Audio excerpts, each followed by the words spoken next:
ئێستا کە خەلیجی کردە بۆمبێکی زۆر گەورە، تۆ ئەگەر لەو هەموو سەفینە بدەی لەو هەموو نەوتە بڕشێ لە ناو دەریا یان بتەقێتەوە، ینی کارەساتیە دروستەکەی لەو ناوە. باشە ئێران لە تازەترین کردەی سەربازیدا لەم شەڕە پێشتر ئاماژەی بەوە کردبوو کە پەنا دەباتە بەر چاندنی مین لە گەروی هورمس و ئەو کارەی کرد لە دوێنێەوە.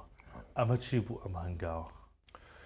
ئێران استراتیژێتێکی زۆر سەیری بەکارهێنانی بەڕاستی زیرەک بوون لەوەیە.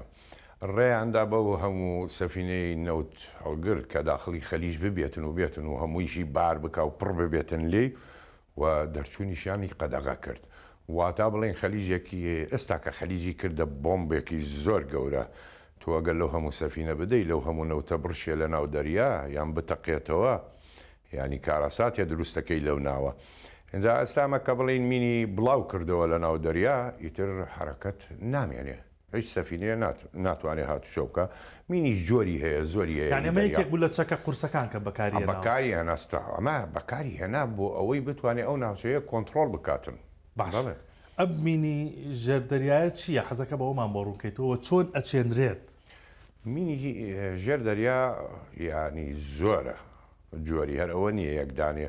سە بۆ نمونە لەم وێنانە هەیە ئەمانە لە جەنگی جیهانی یەکەم و دووەم بەکاریانە هێنا، یا کاتوانی بە مدەمیرە بە فرقاتە بڵاوی بکەیتەوە لەو ناوە بیچنی.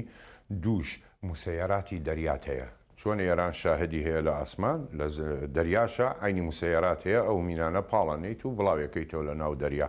هەیە بە عەرزەوە گیرە بێتن، مەسەلەن ئەو شۆنانەی کە قوول نەبێتن هەیە نەخێر.